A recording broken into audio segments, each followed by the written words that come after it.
우리 인사하겠습니다. 샬롬. 함께 인사하겠습니다. 네. 감사합니다. 오늘 비가 오고 좀 일기가 안 좋았는데 오늘 하나님의 전에서 하나님의 은혜가 이 시간 임할 줄 믿습니다. 자, 이제 사도행전의 마지막 그런 말씀이 오늘 본문에 기록되어 있죠. 지난 시간에 우리가 보았던 이제 바울의 그런 여정을 보면 바울을 호송한 그런 로마군과 그들이 탔던 배가 유라굴로라는 광풍에 의해서 파손될 위기에 있었어요. 위태로운 가운데 결국 멜리데 섬에서 구출이 되었습니다. 자, 바울이 하나님께서 우리를 무사히 인도하실 것이다 라고 전했던 말씀처럼 그들이 무사히 모두 다 276명이 죽지 않고 살게 되었어요. 그리고 또한 멜리데 섬에 들어갔던 바울이 그곳에서 또 치유하는 그런 역사를 통해서 그 가운데 많은 영혼들을 구원하는 그런 일들을 이루게 됩니다. 바울이 처음 로마에 가는 배에 탔을 때는 죄수의 신분이었어요. 죄수의 신분이었는데 이제는 그 뱃속에 타 있는 사람들이 구원함을 입게 되면서 많은 사람들이 어느 누구도 거들떠보지 않았던 바울에 대해서 존경하는 마음을 가지게 되었습니다. 바울이 그들에게 희망을 주고 그 태풍 속에서 위태로움 속에서 살 길을 열어줬기 때문에 너무나도 감사했어요. 그리고 한 사람도 다치지 않고 모두 다 섬에 들어갈 수가 있었죠. 그리고 그 섬에서도 그가 뱀에 물리게 된 것을 보고 저주받은 자다라고 생각했었는데 그렇지 않고 죽지도 않고 뿐만 아니라 그곳에 영향력 있는 사람의 아버지를 고침으로써 또 수많은 사람을 고치면서 그 섬에서 아주 추앙을 받는 그런 사람이 되었습니다. 그러면서 처음에는 정말 연약한 자로 시작했던 바울의 이 로마의 여정이 어떻게 됐어요? 모든 사람들이 존경하는 인물로 높아지게 되었다라는 것이죠. 그 비결이 무엇이었냐면 사도 바울이 하나님과 동행하는 사람이었기 때문이었습니다. 하나님께서 하나님과 동행하는 자를 결국 마침내 높여주시고 하나님의 영광이 임하게 해주신다는 것이죠. 처음에는 하나님을 믿는 그것으로 인해서 손해볼 수도 있고 그리고 어려움을 당할 수도 있지만 결국 하나님은 그를 높여주셔서 그를 존귀한 자로 사용하시는 것을 볼 수가 있습니다. 자, 그래서 오늘 말씀 속에 보면 이제 멜리데 섬을 이제 떠나게 되죠. 이 멜리데 섬이 지금은 말타공화국입니다. 말타공화국이고 이 지중해 중에서도 관광국가로 잘 알려져 있는 그런 나라입니다. 개별적인 독립된 나라예요. 그래서 오늘 지도를 다시 한번 보면요. 자, 여기가 말타, 현재 지명이 말타고요. 멜리데 섬이죠. 멜리데 섬에서 이제 바울이 탔던 배가 여기에서 구조되게 되었어요. 예, 그러니까 단순히 미항에서 베니스 항구에 가려고 했을 뿐이었는데 갑자기 광풍을 만나가지고 어디까지 갔어요? 여기까지, 멜리데까지 이 광풍에 휩싸이면서 그렇게 가게 되었습니다. 예. 자, 그래서 이제 이 멜리데 섬에 있으면서 알렉산드리아에서 출발한 큰 배가 또 이 멜리데 섬에 오게 되었어요. 또 다른 배입니다. 그 배가 이제 겨울을 나고 한 3개월 정도 지난 후에 이제 로마로 향하게 되죠. 로마로 가서 오늘 지명에 보면 레기온이라는 지명이 등장하고 있어요. 레기온, 여기입니다. 그 이탈리아의 맨 밑에 남부에 있는 곳이죠. 레기온을 들렸다가 그 다음에 브리오라는 그런 지명으로 가게 되죠. 여기서 보면 이제 푸에볼리라고 되어 있는데 여기는 지금의 나폴리만입니다. 나폴리만. 예, 굉장히 유명한 곳이죠. 로마에 들어감에 있어서 유명한 곳입니다. 나폴리 항구가 있는 이곳으로 바울이 들어가게 됩니다. 일단 어디를 지나게 됩니까? 아비오 광장을 지나게 되고 그 다음에 트레스 타르베네라는 지역을 지나게 되죠. 아비오 광장과 트레스 타르베네를 지나게 됩니다. 이 아비오 광장은 모든 길이 로마로 향한다라고 이야기하고 있잖아요. 로마로 통한다라고 이야기하고 있는데 이 아비오라는 길은 로마의 길 중에 가장 유명한 길입니다. 네, 그래서 굉장히 지금도 그 길이 그대로 보존되어서 닦여져 있는 곳이죠. 그 길이 로마에서 73km 되는 지점인데 오늘 말씀 보면 이 아비오 광장과 트레스 타르베네 지역까지 로마 교회의 형제들이 마중 나왔다고 이야기하고 있어요. 예. 물론 그 지역에 거하는 사람이 있었겠지만 또 심지어 일부러 마중 나와서 바울을 만나기 위해서 찾아온 사람들이 있었어요. 사실 바울이 지금 로마로 이렇게 압송되는 그런 이 시기가 대략 AD 60년경인데 3년 전에 에베소에 거했을 때 로마로 보내는 편지를 쓴 게 바로 로마서죠. 이 로마서에 보면 내가 너희를 조만간 만나보기를 원한다라는 그런 심정을 담고 있어요. 그런데 바울이 드디어 자신이 언제 로마로 갈지 모르는 상황이었는데 자신이 생각지도 않게 그런 이제 가이사 황제에게 올리는 그런 상소와 관련해가지고 로마군에 이끌려서 로마군의 호송에 의해서 어떻게 보면 전도여행 때보다는 좀 더 편하게 가게 되었어요. 물론 이제 여러 가지 사건이 있죠. 풍랑도 있고 사건이 있긴 하지만 그래도 전도여행에 비해서는 좀 더 안전하게 호송을 받고 로마에까지 무사히 도착을 했다는 것이죠. 네. 바울이 그토록 가기로 원했던 로마에 바울이 가게 되었어요. 그리고 예수님으로부터 예언을 받았던, 사명을 받았던 대로 네가 로마에까지 가서 가이사 황제에게 나를 증거하게 될 것이다 라고 했던 그 일이 이제 조만간에 이루어지게 된 것이죠. 네. 하나님의 역사가 우리가 의도하지 않게 일어나는 것을 볼 수가 있습니다. 네, 모든 것을 합력하여 선을 이루시는 하나님의 손길이 우리가 하나님의 뜻을 구할 때 이루어질 줄 믿습니다. 그리고 그 다음 한 20km 지점 더 올라가서 트레스 타르베네라는 지점에 있죠. 이 트레스 타르베네라는 뜻이 새 여관이라는 뜻입니다. 세 개의 여관, 아마 그 당시 유명한 여관이 있었던 것 같아요. 그런 의미인데 로마에 가기 전에 쉴 수 있는 그런 휴게소가 있는 곳으로 그렇게 보여지고 있는데 여기에도 이 지역에도 로마의 형제들이 와가지고 바울을 맞았어요. 그러니까 바울의 소문이 얼마나 이렇게 로마에 또 퍼졌는지를 알 수가 있죠. 자, 바울의 로마 입성에 대해서 그리고 바울의 로마 입성과 순교에 대해서 같이 보도록 하겠습니다.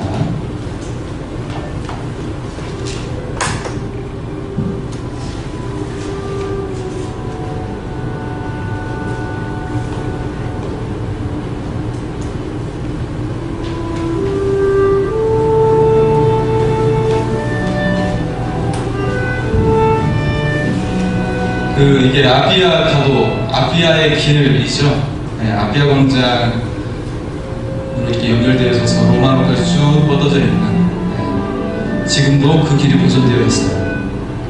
세계 최초의 고속도로라고 생각을 하시면 되겠습니다. 여기 잠시 멜리데스원에서 지나서 이제 시칠레 시라쿠스로 지나 레기온과 오디온에 들렀다. 나폴리만에 들어가겠다라는 내용을 이야기하고 있고요.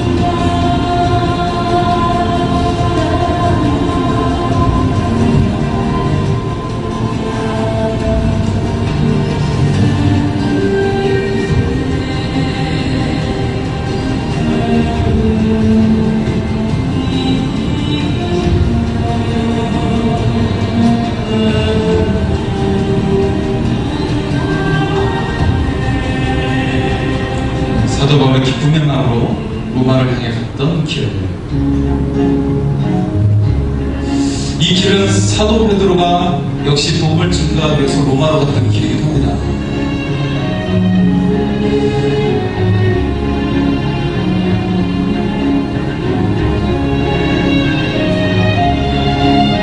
잠깐 사도 베드로 이야기가 나오는데요. 베드로가 이제 그리스도의 형제들이 네로 형제의 박해를 피하라고 해서 돌아갈 때 예수님이 베드로에게 나타나서 네가 어디로 가느냐 라고 하니까 사도 바울이 베드로가 이야기하죠. 주여 어디로 가시나요? 허바디스 공리회라고 부르죠. 그걸 기념해서 세운 교회가 이 교회고요. 베드로는 여기서 예수님을 만나고 다시 로마로 가서 순교를 당하게 되죠. 그 길에 대해서 잠깐 알아보겠습니다.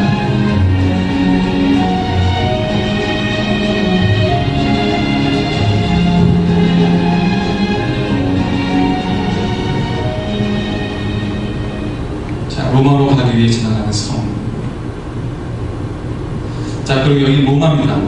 네. 로마인의 유대인 거주지이고요.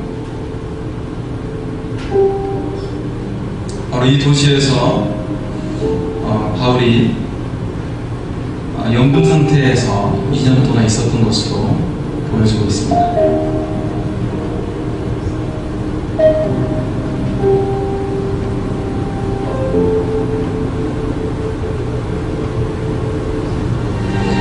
바울은 먼저 유대인들에게 복음을 전했어요.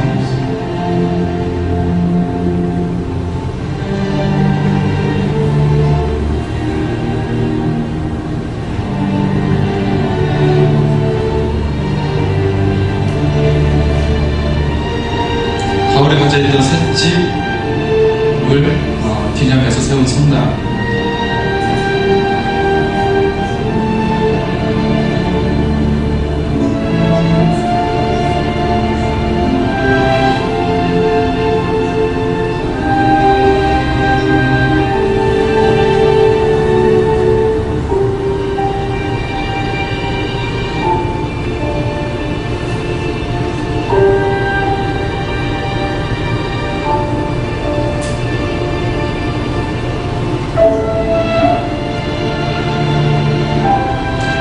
바울은 여기에서 옥중서신을 썼습니다. 아멘 것처럼 에베소, 빌립보, 골로새서, 빌립보서 4편의 옥중서신을 썼습니다.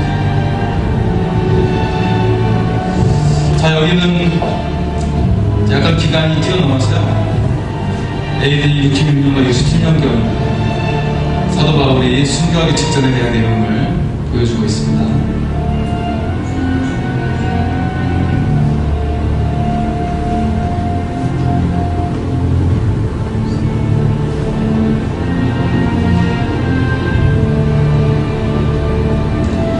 바울의 순교단한 참스터를 기념해서 세운 성당.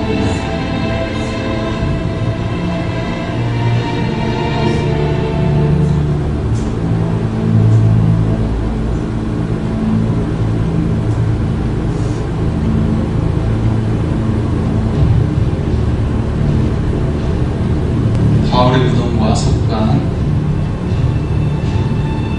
바울이 묵혔던 쇠사슬,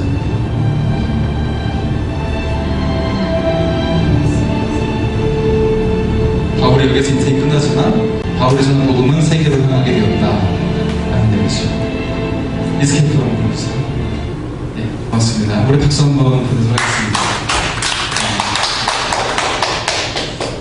예, 자, 바울이 로마에 도착을 해서 죄수의 생활을 시작을 하게 돼요. 오늘 말씀에 보면 16절에 경비가 한 사람만 딸린 채 영외의 가택에서 연금되어지는 그런 관대한 조치를 받게 되었다라고 그렇게 말씀이 나오고 있죠. 그런데 당시의 관례를 보면 바울은 먼저 황제 근위대에 가게 되죠. 황제 근위대에 가서 거기서 대장에게 인계가 되어서 거기에서 판결을 받게 됩니다. 그가 얼마나 중요한 문제자인지 어떤지를 가리는 그런 판결을 받게 되죠. 바로 황제의 그런 시위대 감옥인 프레토리움에 갇히게 됩니다. 그래서 얼마 시간이 지난 다음에 다른 죄수들과 분리되어서 프레토리움에서 나와서 일반 그런 시에 있는 일반 가옥에서 거기에서 군인 한 명에 의해 감시를 받는 비교적 자유롭게 가택에 연금된 상태로 그렇게 있게 되죠. 이 셋질이라는 곳에서 연금이 되면서 바울은 좀 더 자유롭게 활동을 할 수가 있었고 손님들이 오가는 것과 그리고 일정 범위 안에서 활동할 수 있는 그런 조금 자유로운 그런 일들이 허락이 되었습니다. 예. 하지만 그런 관대함이 베풀어졌다 할지라도 그가 죄수의 신분이었기 때문에 그의 생활이 굉장히 제한적이고 그리고 늘 이 군인이 그와 함께 있었기 때문에 어떤 말하는 것이랄지 그런 것들이 아무래도 제한적이었다는 것을 알 수가 있어요. 예. 바울은 일정한 거리의 그 분영 주위에서 벗어날 수가 없는 그런 상황이었죠. 예. 자, 그럼에도 불구하고 바울은 어떻게 했어요? 바울은 그런 환경 속에서 복음을 전하는 것을 멈추지 않았다는 것이죠. 오히려 더 적극적으로 복음을 전했습니다. 바울이 로마에 연금된 상태에서 2년 동안 그 속에서 그는 더 열정적으로 복음을 전했습니다. 그의 몸이 자유롭지 못하고 그렇게 구속되어 있지만 그 속에는 더욱더 불같은 것이 일어나면서 더 갈급함과 더 뜨거운 열정으로 복음을 증거하고 있었다라는 것이죠. 그리고 이 2년 동안 연금된 상태에서 아까 영상에서 나왔던 것처럼 에베소서, 빌립보서, 골로새서, 빌레몬서 이 네 편의 서신을 쓰게 되었습니다. 그래서 이 네 편의 서신서가 옥중서신이라고 그렇게 알려지게 되죠. 바로 오늘 본문이 기록된 것처럼 연금 상태에서 복음을 전하기 위해 힘썼고 그리고 먼저 유대인들에게 복음을 증거했어요. 예, 오늘 본문 속에서 유대인들 중에 상류층이 찾아와서 사도 바울이 전하는 복음을 듣게 되었다라고 말하고 있죠. 뿐만 아니라 로마인들도 접할 수가 있었어요. 로마인들을 접하고 특히 로마의 상류층 사람들, 귀족들이 기독교 복음을 받아들이는 그런 일들이 점차적으로 일어나게 되었어요. 네. 나중에 기가 되면 살펴보겠지만요, 이 로마의 상류층들이 복음을 또 받아들일 수 있었던 것들이 그들이 최고의 그런 나라, 국가에 살고 있으면서 로마 제국에 살면서 그들의 그런 이제 귀족들은 뭐 별로 할 일이 없었거든요. 로마 시민권자들은 일상에서 뭐 일을 하는 것도 아니고 할 일이 없었기 때문에 단순히 콜로세움에서 일어나는 그런 여러 가지 경기나 그런 기독교인들을 처형하는 그런 것들을 보면서 달래는 경우가 많았는데 굉장히 삶의 허망했죠. 그럼 그들에게 기독교 복음은 굉장히 아주 색다른 것이었어요. 그렇기 때문에 기독교가 귀족들 사이에서 전파되어지는 일이 가능할 수 있었다는 것이죠. 사도행전이 오늘 기록된 말씀 속에서 끝이 나죠. 바울이 3차 전도 여행과 함께 로마행까지로 기록이 멈춰지게 되는데 그런데 사실 바울이 이후에 4차 전도 여행을 한 것으로 그렇게 추정되고 있습니다. 첫 번째 이유는 무엇이냐면 바울은 로마서에서 지금의 그 스페인인 서바나까지 나는 가려고 한다라고 그렇게 증거를 하고 있어요. 그리고 두 번째로 볼 수 있는 것은 역사가 유세비우스에 보면 바울이 로마의 첫 번째 투국에서 풀려나는 것을 기록을 하고 있습니다. 바울이 로마에서 풀려난 것에 대해서 기록을 하고 있습니다. 그리고 세 번째는 초대교회 이제 사도 시대가 끝나고 사도들이 이제 다 세상을 떠나고 나서 그 다음에 교부 시대가 시작되는데 첫 번째 교부가 로마 교회의 감독인 클레멘트라는 사람이고요. 이 클레멘트는 바울의 4차 전도 여행과 관련해서 그 지명과 함께 언급을 하고 있어요. 그래서 이것을 토대로 바울의 4차 전도 여행 여정은 이렇게 설명할 수가 있습니다. 바울이 지금 로마에 끌려갈 때가 AD 60년이에요. 그리고 바울이 7년간 더 살게 됩니다. AD 67년경에 생이 이제 마지막 순교를 당하게 되는데요. 자, 60년경에 로마에서 연금된 상태에서 지금 오늘 우리가 읽었던 말씀처럼 거기서 복음을 증거하게 돼요. 그리고 여기서는 2년이 지나고 나서는 사도 바울이 풀려나게 돼요. 여러 가지 혐의 같은 것들이 뚜렷하지 않고 하기 때문에 풀려나게 되죠. 그 이후에 어디로 갔을까요?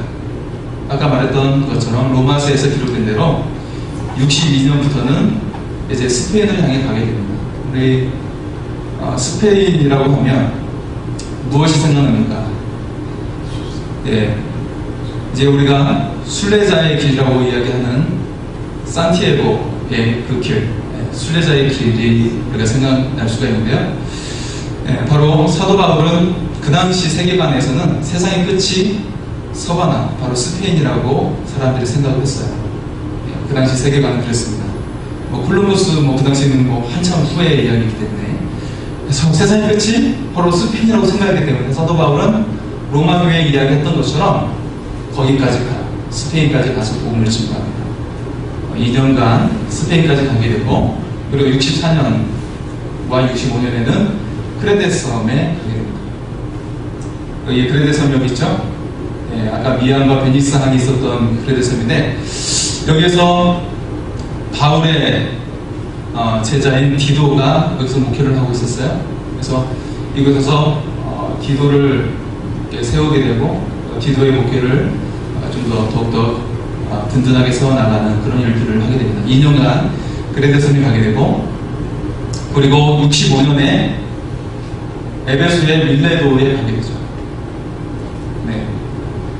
여기가 에베소가 소아시아 교회의 수도라고 했어요. 에베소가 소아시아의 수도이기 때문에 에베소에서 사도 바울이 이전에 한 3년간 머물었잖아요. 머물면서 거기서 제자를 세우고 했던 그 일을 통해서 이 소아시아 일대를 복음화시켰어요. 에베소만 머무는 게 아니라 에베소를 복음화시킴을 통해서 이 지역 일대를 복음화시켰죠. 그래서 그가 65년경에는 바로 에베소의 밀레도에 들어가게 돼요. 그래서 4차 전도여행을 대략적으로 보면 이 에베소를 중심으로 해서 소아시아, 그리고 마케도냐, 로마, 이런 식으로 주요 활동을 한 것을 볼 수가 있어요. 65년에 밀레도, 에베소의 밀레도, 그 다음에 66년경에는 그 옆에 골로새가 있습니다. 에베소 옆에 골로새가 있는데 골로새에서 1년간 머물게 되고, 다시 에베소로 또 돌아오게 돼요. 다시 66년경 후반에 에베소로 다시 돌아왔다가 여기에서 빌립보로 가게 되죠. 마게도냐의 빌립보. 네. 그리고 이 마게도냐에 사역을 한 다음에 66년 후반경에 니고볼이라는 이 지역이죠. 그래서 이제 디모데 후서를 쓰게 돼요. 우리에게 남겨진 서신서 중에 디모데 후서가 사도 바울의 가장 말년에 쓴 서신서이죠. 최후의 기록이죠. 디모데 후서를 쓰고 더 이상 성경은 우리에게 서신서는 남지 않습니다. 그래서 바울이 이곳에서 겨울을 보냈던 것, 디모데 후서에서 보면 내가 겨울을 나기 위해서 라고 하면서 기록된 이 부분이 바로 마게도냐, 이 서쪽 항구에 있는 니고볼리였습니다. 네. 자, 그리고 이곳에서 겨울을 나고 나서 바울은 다시금 로마로 가게 되고 로마에서 순교를 당하게 됩니다. 그래서 이것이 바로 사도 바울의 마지막 4차 전도 여행에 대한 기록이죠. 어떻습니까? 여러분, 바울이 끝까지 자신의 생명을 다하기까지 복음을 증거하며 복음을 불태웠던 것을 우리는 볼 수가 있어요. 네. 오늘 본문 속에서 그가 연금 상태에서 갇혀있는 이 상황 속에서 그는 또 다른 사신서인 이 연금된 상태에서 기록을 한 빌립보 교회에 보낸 편지에 이렇게 고백을 하고 있습니다. 빌립보서 1장 한번 찾아볼까요? 빌립보서 1장 12절에서 14절의 말씀입니다. 신약 318페이지 빌립보서 1장 12절에서 14절의 말씀.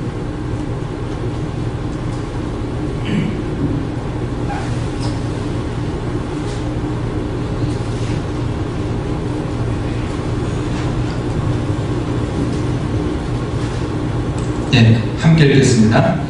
형제들아, 내가 당한 일이 도리어 복음 전파의 진전이 된 줄을 너희가 알기를 원한다. 이러므로 나의 매임이 그리스도 안에서 모든 시대의 양과 그 밖의 모든 사람에게 나타났으니 형제 중 다수가 나의 매임으로 말미암아 주 안에서 신뢰함으로 겁없이 하나님의 말씀을 더욱 담대히 전하게 되었느니라. 아멘. 어떻습니까? 바울은 지금 매임의 상태에 있지만 오히려 더 담대하게 그리스도를 증거하고 있다라고 말씀을 하고 있어요. 예. 자유로운 상태가 아니었어요. 간수가 계속 곁에 있으면서 그를 감시하고 통제하는 역할을 했습니다. 하지만 그럼에도 불구하고 그는 복음을 전하기 위해서 스스로 환경에 전혀 매이지 않고 있었다는 것이에요. 우리도 마찬가지로 신앙생활을 하고 복음을 증거하고 그리고 말씀을 따르기 위해 살면서 환경에 매여서는 안 된다라는 것입니다.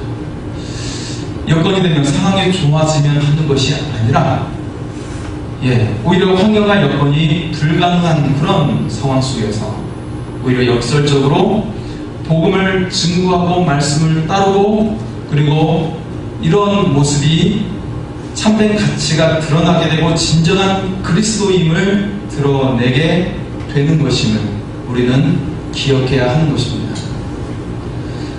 오늘 우리의 삶이 우리가 열천의 비유속에 오면 기름을 준비한 5처녀를 지혜롭다고 이야기하고 있어요. 근데 그 기름을 준비한 5처녀, 어리석은 5처녀도 기름을 준비했지만 넉넉하게 준비하지 못한 것 때문에 그들이 하나님 나라에 들어가지 못했는데요. 하지만 기름을 넉넉히 준비했다는 것은 언제나 늘 성령의 넘침으로 말미암아 주님과 동행하는 삶을 살았다는 것이죠. 그래서 우리의 삶이 늘 언제나 기름을 넉넉히 준비한 것처럼 성령으로 말미암아 성령에 이끌리는 그런 삶이 될 수 있기를 소원합니다. 하나님은 바울이 그가 그토록 가보기를 열망했던 이 로마의 여정을 의도하지 않은 상황 속에서 그렇게 하나님의 방식으로 바울을 인도했어요. 사람들의 생각과는 전혀 다른 방식으로 하나님은 일을 하시고 계셨다는 것이죠. 자, 오늘 사도행전의 마지막은 이렇게 끝나고 있죠. 자, 28장 30절과 31절의 말씀입니다.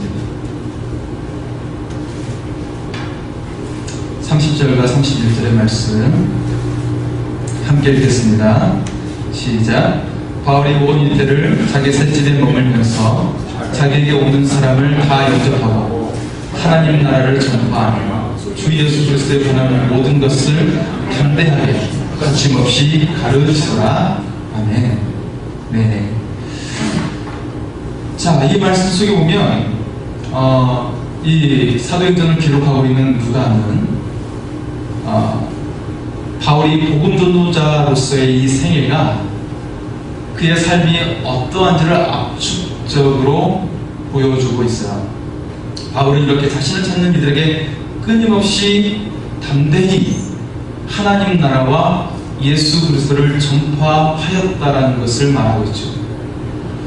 오늘 이 본문에 쓰여 있는 전파하고 가르쳤다라는 말씀, 31절에 하나님 나라를 전파하며 이 말과 그리고 거침없이 가르치더라 라고 하는 가르치다라는 이 두 말, 이 두 말은 헬라어 시대 가운데 미완료 시제로 쓰여 있어요. 다시 말해서 현재 진행형으로 쓰이고 있어요. 여기서 그렇게 했다 하고 끝나는 것이 아니라 하고 있었다라고 하면서 계속 진행된 상태를 말해주고 있습니다. 바울이 전파하고 가르쳤던 사역은 이 로마에서 끝난 것이 아니라 그 이후에도 계속된 것을 말하고 있어요. 앞서 말씀드린 것처럼 바울의 생애 말년에 기록한 디모데 후서 그리고 디도서는 바울의 로마의 2년 연금 생활 이후에 대한 그런 기록된 이 서신서들이죠.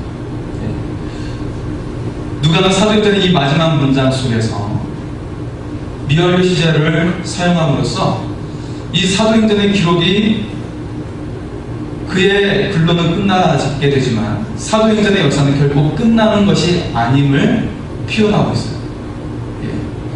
이렇게 사도행전의 역사는 바울을 넘어서 바로 오늘 우리에게까지 이어지는 말씀인 것을 표현하고 있다는 것입니다. 여러분, 이 땅에서 우리의 삶이 언제나 현재 진행형인 것을 믿습니다. 여러분, 즐거움도 늘 즐겁지만 않죠. 그리고 슬픔도 늘 슬픔만 있는 것은 아닙니다. 행복과 불행, 그런 감정도 한 시점에서 끝나는 것이 아니라 계속 반복되는 것을 볼 수가 있어요. 우리가 이 속에서 우리의 삶이 바울이 예수님과 함께하며 살았던 것처럼,